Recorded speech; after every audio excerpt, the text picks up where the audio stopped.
여러분 안녕히 주무셨습니까? 우리가 잠든 사이 어떤 일이 있었을까요? 저희 굿모닝 글로벌과 함께 챙겨보시죠. 자, 미국 증시가 지난 밤 사이에 3대 지수 모두 반등한 채 마감이 됐습니다. 하지만 장중 내내 미국 증시는 상승과 하락을 반전하는 등락을 보였었는데요.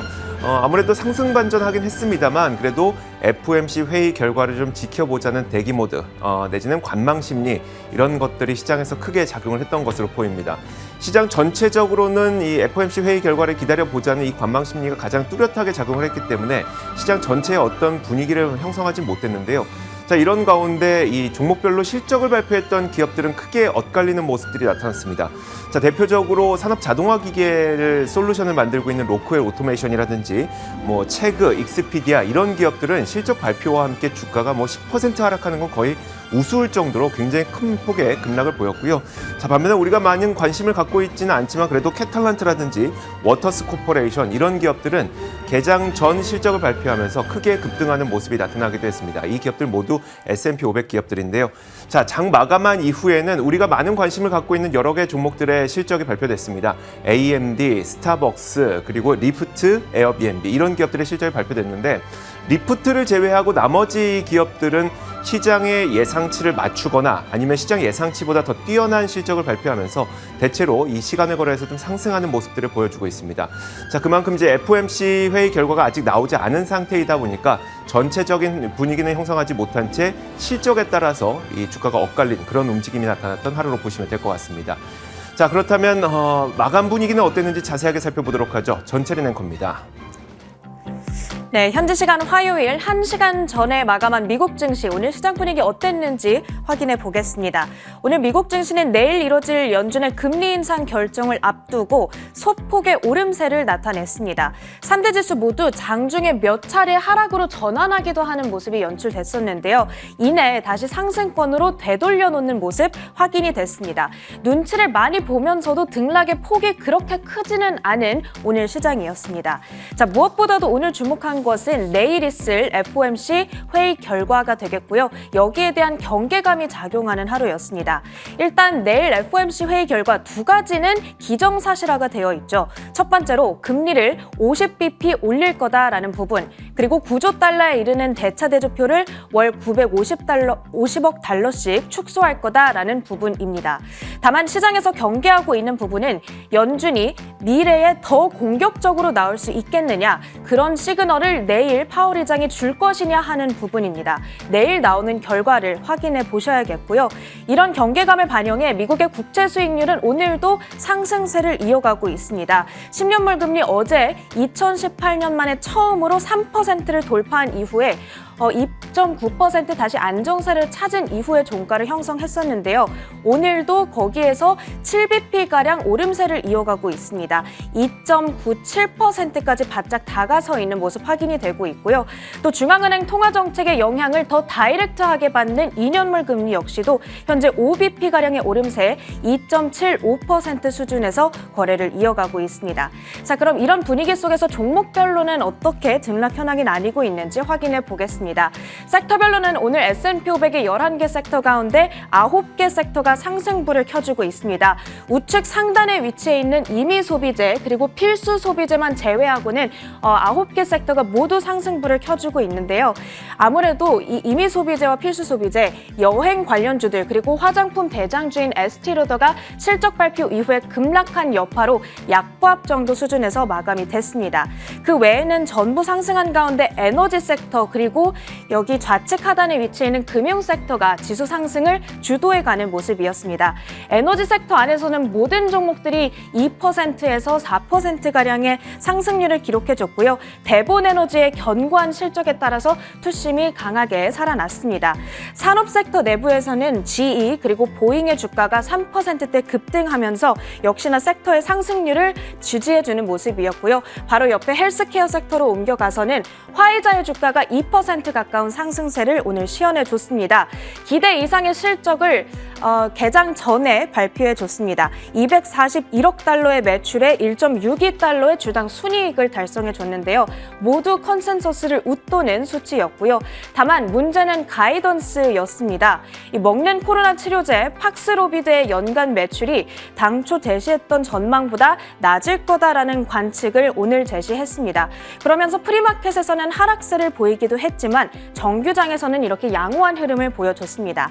다음으로 금융 섹터로 옮겨가 보겠습니다. 이제 큰 폭의 금리 인상이 바로 내일 임박해 있는 상황이죠. 금리 인상의 수혜를 받는 은행주들의 주가가 오늘 동반으로 오름세를 나타냈습니다. 여기에는 JP모건 그리고 뱅크 오브 아메리카가 포함되고요. 각각 2%와 3% 정도의 강세를 시연해줬습니다. 더불어 오펜하이머 측에서는 JP모건 그리고 모건 스탠리에 대해서 이 저가에 판매되고 있는 on sale에 있는 금융주들이다라고 칭하면서 투자 의견을 상향 조정시키는 이슈 오늘 나오기도 했습니다. 다음으로는 시클리컬 섹터로 옮겨가 보겠습니다. 눈에 띄는 진한 빨간불을 켜주고 있는 두 가지 테마, 여행 서비스 테마 그리고 호텔 테마가 되겠는데요. 오늘 이 여행 서비스 테마 내에서 익스피디아가 실적이 실망스럽게 발표가 되면서 10%대의 급락세를 기록했습니다. 예상보다 3배 이상 넓은 손실폭을 기록했고요. 최소 그러면서 8명의 월가 애널리스트들이 실적 발표 이후에 목표 주가를 삭감시키는 이슈 체크를 해주셔야겠습니다. 그리고 호텔 체인인 힐튼 연간 가이던스를 예상보다 낮게 제시한 데 따른 실망감 오늘 출회를 했습니다. 4%대의 급락세로 진행이 됐고요.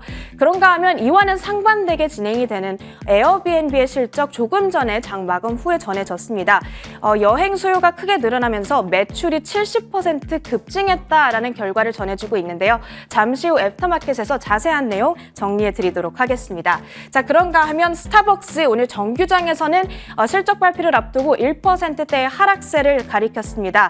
장 마감 후에 실적이 전해졌는데 하워드 슐츠가 4월 초에 구원 투수로 등판을 한 이후에 첫 실적 발표다라는 점에서 유독 주목을 받고 있습니다. 예상됐던 수치가 EPS가 59센트 그리고 매출이 76억 달러였는데요. 미국 내 매출이 큰 폭으로 증가하면서 중국 내에서의 타격을 상쇄시켜준 것으로 나타났습니다. EPS 그리고 매출 모두 예상에 부합하는 수준으로 나타났고요. 매출은 14.5% 전년 동기 대비 증가세를 가리켰습니다. 다음으로는 필수 소비재 섹터 내에서 에스티로더 5% 급락세를 기록했습니다. 이 43억 달러의 매출이 기대되고 있었으나 42억 5천만 달러의 매출이 그치면서 매출 미스를 발표했고요. 여기에 따른 실망 매물이 쏟아져 나오는 하루였습니다. 자, 그런가 하면 장 마감 이후에 또 한 가지의 실적 발표가 있었습니다. 오늘 정규장에서 1%대 상승한 AMD가 되겠는데요. PC 부문이 둔화했음에도 불구하고 매출이 71% 급증한 것으로 나타나면서 현재 시간을 거래해서 4%가량의 급등세를 가리키고 있습니다. 내일 정규장에서의 반응 지켜보시죠. 자, 다음으로 상품 선물 시장에서의 움직임 체크해 보도록 하겠습니다. 오늘은 천연가스 가격을 체크해 보려고 합니다. 지금 선물 시장에서 천연가스의 가격이 큰 폭으로 뛰어오르고 있는데요. 거의 14년 만에 최고치를 경신하고 있습니다. 러시아가 유럽 국가들로의 천연가스 공급을 제한한 바 있었죠. 여기에 따른 풍선 효과가 나타나고 있고 더불어 여름 냉방용 전기 수요가 늘어날 거다라는 전망이 가격을 끌어올리고 있다라는 분석입니다. 장중에 높게는 9%까지 급등세를 키우기도 했으나 현재는 4.4% 뛰어오른 채 거래가 되고 있습니다. 자, 마지막으로 금 가격까지 체크를 해보도록 하겠습니다. 금 가격은 내일 치러질 FOMC 이 결과 발표를 앞두고 보합 정도의 움직임 나타내고 있습니다. 지금은 소폭의 상승권에서 거래가 되고 있기는 하지만 달러화 강세 그리고 금리 상승세가 금의 매력도를 짓누르고 있는 상황이다 보니까 큰 틀에서 봤을 때에는 2개월 내 저점 부근에서 계속 거래가 되고 있습니다. 이렇게 금 가격까지 확인해 봤고요. 미국 증시 마감 상황 정리합니다.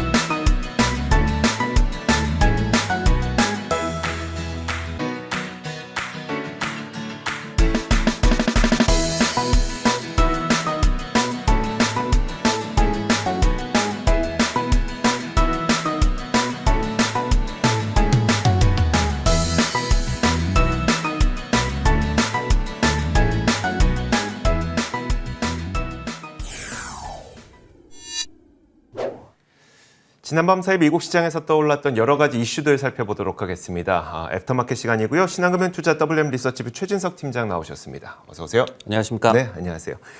자, 어떤 일들이 있었는지 하나씩 키워드와 함께 살펴보도록 하죠. 첫 번째 키워드 공개하겠습니다. 첫 번째 키워드는 바로 이겁니다. 아무것도 안 하고 싶다. 네. 팀장님 마음인가요? 그런 건 아니고요. 네, 이제 어떤 내용일까요? 연초부터 시장이 워낙 좀 어렵다 보니까 투자자분들께서 이거 주식을 계속 해야 되나라고 좀 생각하시는 분들도 있을 것 같고 아니면은 다른 자산으로 이제 갈아타야 할까 이렇게 또 생각하시는 분들도 많을 것 같아요. 근데 어떻게 본다면은 정답이 아무것도 안 하는 것이 될 수도 있다. 이런 이 전설적인 투자자의 말이 전해져서 얘기를 드릴까 합니다. 폴 투저 존스인데요. 이 투자자들은 연준이 이미 긴축적인 환경에서 금리를 올리려는 최악의 시나리오에 직면하고 있다고 표현을 했습니다. 그러면서 통상적으로는 연준이 경기가 하강하거나 금융시장이 불안할 때 금리를 내린다. 근데 지금은 안 겪어본 상황에 놓여 있다라고 또 분석을 했습니다. 그러면서 분명히 자신은 주식, 채권 모두 다 갖고 싶지 않다라고 얘기를 했고요. 그러면서 또 지금은 돈을 벌기보다는 자본을 유지하고 또 보호할 때라고 강조를 했습니다. 또 이 꼭 취해야 할 전략이 있다면 단순한 추세 추종 전략이다라는 말도 덧붙였습니다. 알겠습니다. 사실 여러 투자의 구루들이 이런 말 많이 하거든요. 그러니까 시장이 어려울 때 아무것도 안 하는 것도 굉장히 좋은 전략이다 이런 얘기 많이 하곤 하는데 폴 튜더 존슨도 그런 이야기를 한 것 같습니다. 자, 그런데 어제 내용을 보니까 주식, 채권 다 안 좋다. 자, 그러면 어떻게 하라는 얘기냐. 지금 현재 폴 튜더 존슨도 따르고 싶어하는 이 추세가 있을 것 같은데 현재 상황은 어떤 걸까요? 네, 4월에 이제 글로벌 펀드 자금 흐름을 한번 살펴봤거든요. 네. 근데 주식과 채권 모두에서 자금이 대규모로 좀 유출이 됐습니다. 특히 4월 후반부에 이 자본 유출이 좀 집중되는 그런 모습이 나왔는데요. 저희가 이제 기억을 하기로 지난 4월 19일에 팬데믹 이후 처음으로 10년물 미국 국채 실질 금리가 플러스를 터치를 했죠. 그러면서 주식에 굉장히 안 좋은 시그널을 줬습니다. 근데 실제로도 당일도 그랬고 그리고 그 이후에 주식형 펀드에서 자금 유출이 좀 심화되는 그런 흐름이 나타났습니다. 추세가 그렇게 나타났고요. 근데 그렇다면 채권이 대안이 됐느냐? 채권에서도 많이 돈이 빠졌다라고 말씀을 드렸죠. 채권도 대안이 되지 못했다. 폴 투저 존스의 말처럼 지금 글로벌 큰 손들도 아무것도 하기 싫어한다. 주식과 채권에서 모두 발을 빼고 있다라고 좀 해석을 할 수가 있을 것 같습니다. 그러면 대신에 자금이 어디로 갔느냐? 그나마 머니마켓 펀드, MMF로 좀 가는 그런 모습이 4월 후반부에 좀 나왔거든요. 근데 우리가 뭐 알고 있기로 MMF는 이 파킹 통장이라고 표현을 하죠. 그렇죠. 정말 뭐 갈 곳이 없을 때 잠시 주차를 해놓는 것처럼 이 피신을 해놓는 그런 성격이기 때문에 이거를 두고 뭐 큰 의미를 부여하기는 좀 힘들 것 같고 4월에 글로벌 투자자들이 길을 좀 잃고 있었다라고 하는 게 좀 정답인 것 같습니다. 여기에 또 한 가지 이 데이터를 좀 말씀을 드리면요. 컴파운드 어드바이저스라는 기관에 따르면은 과거에 그러니까 70년대도 있겠고 아니면은 과거에 이제 또 고인플레나 또 스태그플레이션이 있었던 그런 시기에 현금 3개월 국채를 이제 현금과 같이 해서 수익률을 한번 비교를 해봤더니 현금이 미 국채나 아니면 증시보다도 아웃퍼폼했던 시기가 있었거든요. 그렇기 때문에 지금도 지금 큰 손들은 그런 좀 의미로 현금에 좀 피신해 있는 것 같고, 근데 또 시계열을 넓혀보면은 시간이 지나면은 주식과 채권이 무조건 수익률이 좋았습니다. 네. 그렇기 때문에 언젠가는 또 추세가 돌 텐데 지금은 굉장히 심한 좀 눈치 보기를 하고 있다. 이렇게 정리할 수가 있겠습니다. 뭐 조금 더 나아가서 해석해 보자면 이런 타이밍 잘 맞추지 못할 거면 그냥 아무것도 안 하는 게 낫다. 이 정도로 볼 수도 있겠네요. 네, 물론 뭐 워런 버핏은 이번에 좀 이 연초에 굉장히 좋지 않은 시장에서 현금을 많이 쓰면서 투자를 그쵸? 많이 했잖아요. 네네. 그래서 뭐 보는 시각의 차이겠지만은 폴 투저 존스의 얘기도 그렇고 그리고 실제로 4월에 자금 흐름을 보더라도 굉장히 좀 눈치를 보면서 예, 자금을 좀 쟁여놓고 있는 그런 상황이지 않나라는 생각이 드네요. 알겠습니다. 자, 이어서 두 번째 키워드 보겠습니다. 두 번째 키워드는 바로 이겁니다. 제가 참 좋아하는 말인데요. 딱 집중. 이제 오늘 밤이면 딱 집중해야 될 그 대형 이벤트가 한 가지 예정되어 있죠. FOMC입니다. 자, 이제 드디어 이틀간에 걸친 FOMC 회의가 개최가 됐고요. 이제 우리가 어린이날로 쉬는 동안 FOMC 회의 결과가 공개될 예정입니다. 자, 일단 시장 중로는 이번에는 0.5bp 인상, 즉 빅스텝 인상 가능성이 거의 기정사실화되는 분위기고요. 관건은 그렇다면 더 강력한 긴축을 연준이 사용할 것인지 여부가 될 것이라고 CNBC에선 전하고 있습니다. 시장에서 주목하고 있는 몇 가지 부분을 짚어보면 일단 대차 대조표의 단계적 축소가 예상이 되고 있는데 현재 약 9조 달러에 달하는 대차 대조표를 매달 950억 달러 규모로 단계적으로 줄여갈 것이라는 발표를 하지 않을까 이런 조심스러운 전망이 나오고 있고요. 또 이번 FOMC 회에서는 연준의 경기 전망과 점도표가 없는 회의이기 때문에 이번에는 파월 의장의 말 한마디 한마디에 시장 분위기가 상당히 크게 엇갈릴 가능성도 있어 보입니다. 시장 전략가들이 내놓는 어떤 시나리오를 살펴보면요. 만약에 공격적인 긴축에 대한 언급만 없다고 하더라도 시장은 매우 비둘기파적으로 받아들일 것이기 때문에 만약에 그렇게 된다면 10년물 금리는 안정화될 수 있을 것으로 내다보고 있고요. 자, 그러면서 뱅크 오브 아메리카에서는 시장이 신경 쓰고 있는 것은 75bp 인상 여부라면서 만약에 이와 같은 자이언트 스텝만 아니라는 신호만 줘도 시장의 부담 요인이었던 금리는 안정화될 수 있다는 전망을 내놓기도 했습니다. 다만 중론은이라고 보긴 좀 어려운 게 왜냐하면 JP모건에서는 여전히 이번 FOMC에서도 20%의 확률로 75bp 인상 가능성이 있다고 계속 주장을 하고 있기 때문인데요. 자, 어쨌든 이제 5월 5일 우리가 쉬는 동안 FOMC 회의 결과가 발표가 되거든요. 자, 그렇다면 과연 이번 FOMC 회의에서 우리는 어떤 것들을 꼭 미리 챙겨둬야 되는지 관전 포인트들을 좀 짚어주시면 어떨까요? 네, 뭐 한 3가지 정도로 생각을 해봤어요. 첫 번째 관건은 이 기사에도 나왔지만은 그러지만 않는다면은 시장이 괜찮을 것이다라고 얘기가 나왔잖아요. 네. 근데 그럴 가능성이 있습니다. 뭔 얘기냐면은 연준이 긴축 수위를 더 높일 수 있음을 시사할지 여부를 저희가 좀 잘 봐야 된다는 그런 말씀인데요. 왜냐면은 뭐 한 6월쯤에 자이언트 스텝 0.75%포인트 기준금리 인상도 시장이 어느 정도 반영을 하고 있습니다. 근데 그 이상의 어떤 강력한 긴축을 또 한 번 시사할 가능성이 있기 때문에 이 부분을 좀 잘 살펴야 될 것 같고요. 두 번째로는 저희가 항상 얘기하는 것이 인플레이션보다 더 중요한 것이 기대 인플레이션율이라고 얘기를 하죠. 그래서 연준이 이번에 말로써 기대 인플레이션을 좀 낮출 수 있는 그런 발언을 전할 수가 있을지도 좀 지켜봐야 될 것 같고요. 세 번째 또 하나는 이 경기 판단을 좀 잘 봐야 될 것 같습니다. 너무 경기에 대해서 좋게 생각을 한다면은 정말로 경제 신경 안 쓰고 긴축을 강하게 하겠구나 이런 긴축 공포로 해석될 여지가 있고요. 아니면은 경기를 좀 안 좋게 본다면은 또 침체 우려를 자극할 가능성이 있기 때문입니다. 실제로 이날 공개가 된 CNBC의 조사에 따르더라도 시장 참여자들의 57%가 이번 긴축 사이클이 경기 침체를 불러일으킬 것이다. 그러면서 시점은 내년 8월에 이 침체가 시작될 것으로 보고 있거든요. 이런 부분이 그러니까 연착륙이 없다라고 지금 시장이 좀 우려하고 있는 부분을 연준이 경기 판단을 하면서 어떻게 좀 잠재울지 이 부분도 좀 지켜봐야 될 것 같습니다. 네, 알겠습니다.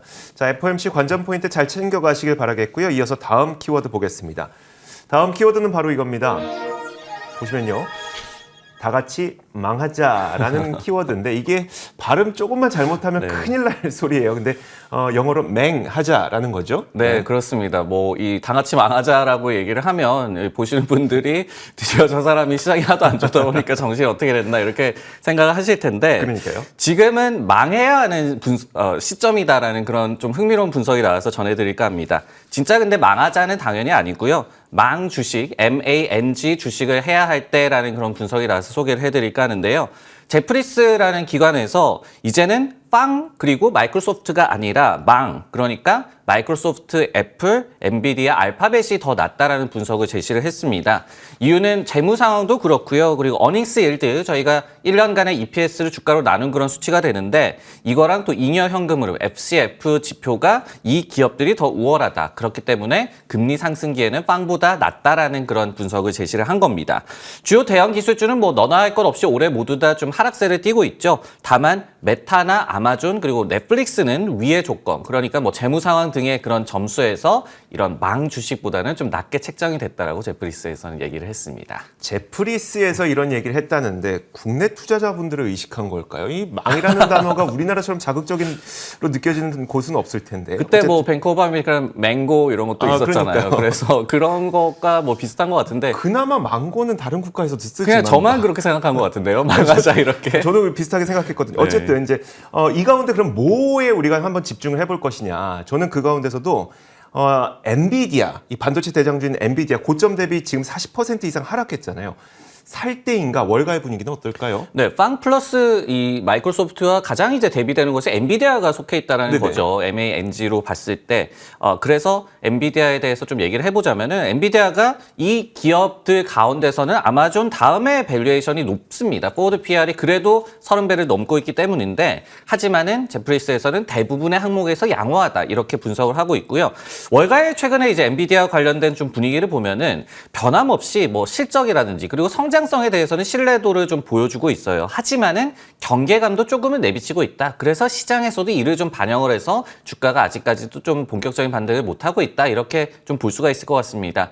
예를 들어서 이날 같은 경우에도 모건 스탠리에서 동일 비중으로 엔비디아에 대한 커버리지를 재개를 했거든요. 그런데 이제 목표 주가로 217달러 좀 보수적으로 제시를 했고 반도체주 가운데서 최고의 성장주라고 얘기를 하면서도 게이밍 부문에서의 어떤 성장 둔화라든지 아니면은 피어 대비해서 높은 밸류에서는 좀 부담스럽다, 우려스럽다라고 얘기를 했습니다.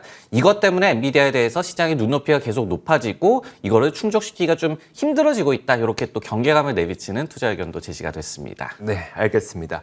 자, 이어서 마지막 키워드 바로 공개하겠습니다. 마지막 키워드는 바로 이겁니다. 자, 이번에 또 속았나? 라는 키워드인데요. 너무나도 당연할 것 같았던 게 기대에 못 미칠 때 우리에게 가져오는 그 실망감 있잖아요. 사실 익스피디아의 실적이 저한테는 좀 그렇게 다가왔습니다. 자, 일단 익스피디아의 실적부터 살펴보면요. 혼재된 실적이긴 했습니다만 사실 좀 뭐 냉정하게 보자면 좀 실망스러웠죠. 자, 그러면서 크레딧 스위스에서 목표가의 하향 조정도 이어지기도 했습니다. 그러면서 주가는 14%가량 급락했는데 이날 익스피디아가 이런 모습을 보이다 보니까 다른 여행주들도 일제히 함께 하락하는 모습도 나타났습니다. 결과를 좀 보자면 주당 순손실과 그리고 이런 것들은 사실 기대치에 뭐 크게 어긋나지 않은 그런 모습을 보였어요. 다만 문제는 익스피디아판 에어비앤비라고 볼 수 있는 VRBO 플랫폼이 있거든요. 이 VRBO 플랫폼의 총 예약 규모가 244억 1,000만 달러를 기록했습니다. 시장에서는 258억 9천만 달러를 예상했기 때문에 예상치를 밑돌았고요. 또 이 총 예약 숙박 일수가 5,650만 일을 기록했는데 팩트셋이 집계한 전망치는 6,428만 일이었기 때문에 월등히 숙박 일수가 적었던 겁니다. 회사 측에서 이런 밝힌 이유를 보면은 오미크론의 영향이 있었고 또 우크라이나 전쟁으로 인해서 유럽 사업이 다소 둔화됐다고 설명을 했고 여기에다 인플레이션 영향도 있었다고 하는데 어쨌든 이제 우리 여행 수요가 굉장히 뛰어나다며 라고 기대를 했었는데 익스피디아가 이런 실적을 내놓다 보니까 상당히 크게 실망스러웠었죠. 반면에 이날 장 마감된 직후에 에어비앤비의 실적을 보면요.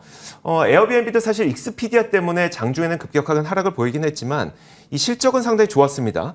실적이 시장 기대치를 맞추었고 또 여행 수요 회복으로 인해서 매출이 70% 급증한 것으로 확인이 됐죠. 그러면서 시간을 거래해서 크게 오르고 있는데 결과를 한번 확인해 보면 주당 순손실이 3센트를 기록해서 시장 예상치가 29센트 손실이었기 때문에 예상보다 순손실이 급격히 줄어든 걸 볼 수가 있고요.